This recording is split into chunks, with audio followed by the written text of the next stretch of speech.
We baleka Gomez mwana gwe oyagala nkombe kachiri kumata gebusheshe tanze nyama okay ema inatije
Twesinyo olwa Buganda yaffe ekitiibwa kya Buganda kyapa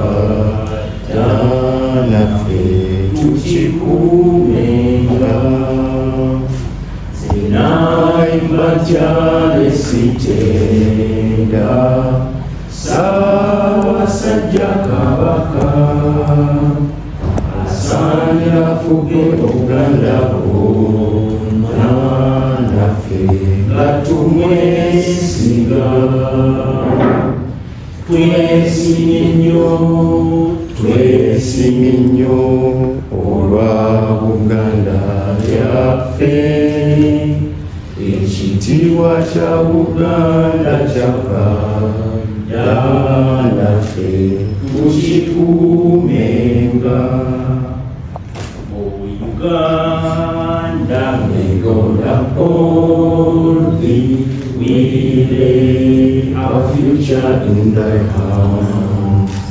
United, free for liberty, together we always stand. Katonda tukulibaza olw'ekyayo leero tukubaza olw'abagenyi abazze leero kusinkana Katikkiro tubaza olw'olwamba otulabye ffenna n'otutambula tugenda mu kifo kino katulibana bulungi tukusaba byonna ebigenda okubeera mu kisenge kino okututeeremu omukisa tukuba amagezi n'okutegeera n'okukkaanya byonna ebitwala maaso ensi yattu Buganda bino byonna tukusaba nga tukkiriza nti gwasinga byonna era gwendokolawo tusabye ffenna ne tuddamu nti Abasiza obusibo bw'abanyabo omunya n'omukwano kajana Spice Diana era n'abimulimbi Mukyala Omuganda Edira Embogo ekitiibwa Katikkiro tuyanze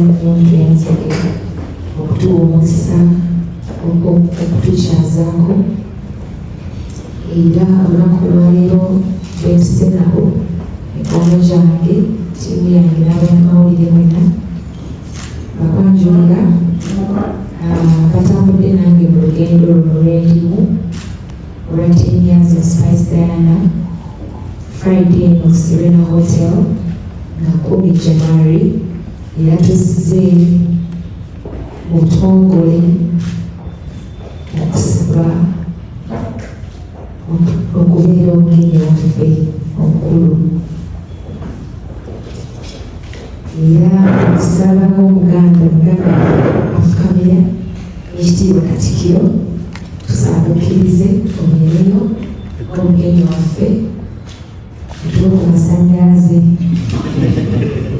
nga Buganda tujja kuba basanyufu nnyo, tujja kuteekerateekera bulungi nnyo, enteekateeka nnungi. Kyava olabe ku Spice Diana ng'akooka, temanyisizibwa bulungi ogenda okuba okusoose, naye kino kyanjawulo kubanga emyaka 10 kitegeeza kyamaanyi gyendi, era tulabye kuzoyambako art industry bayimbi otugereddewo nnyo. Kyovola omuntu ayinza okwebuuza lwaki tuddukirawo, kubanga naawe watwaniriza era otwagadde.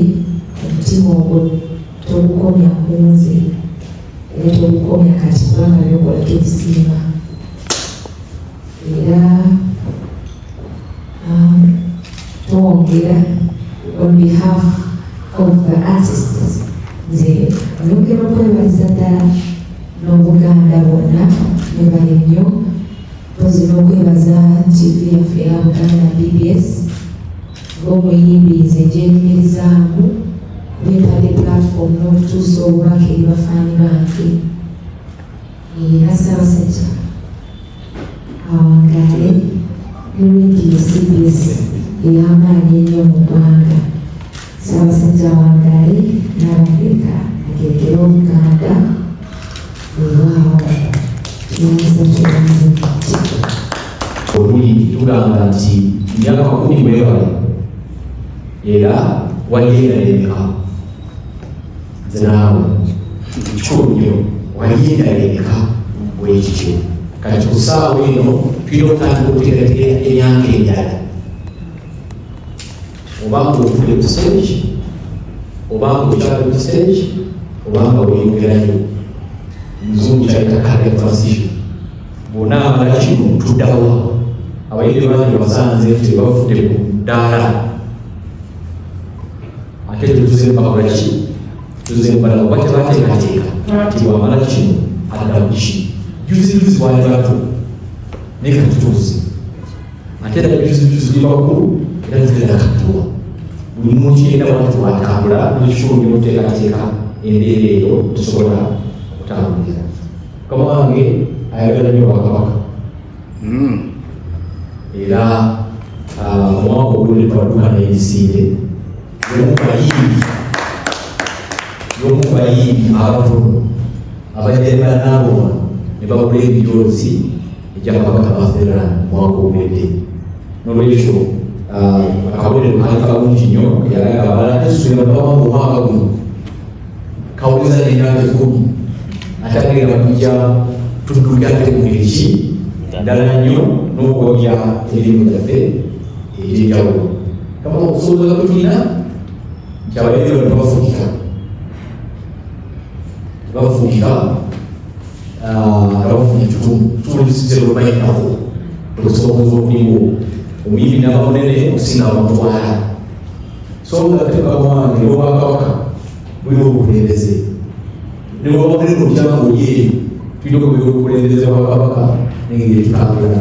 Kati nsaba abayimbi bonna gye bali bagoberere obukulembeze bwabwe. Obakita management obakita management naye kati Mukama wange ekikwewuunyisa ennaku zino twayitanga management ate tebagalira gaali olwatuliddeko bagita ki gaali ekyongera okutta abantu abanyumirwa omulimu gwaffe guno obuyimba. Songa obuyimbi bizinesi ddala munsi yonna.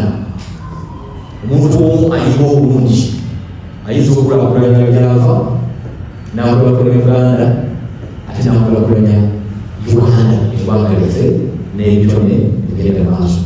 Mukama wange Spice Diana ono teyazze kukulira nze bonna bagambi bazze kuwo okuwulira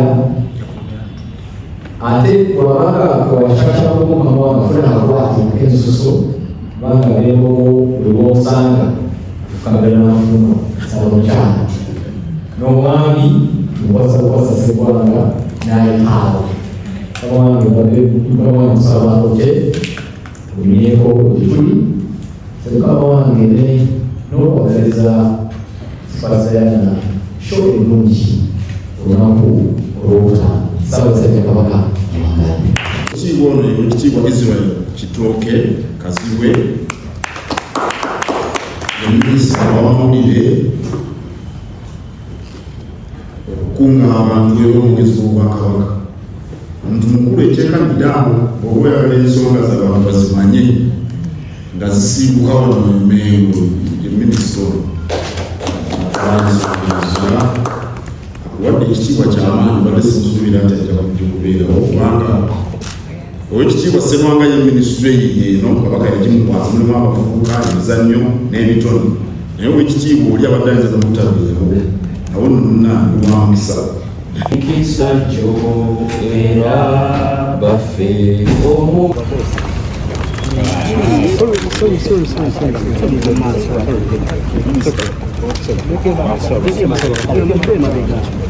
omu tayeteredde waliwo ampanya wanyi aliwo abadde ampana Kamoga etayeteredde gwe Kamoga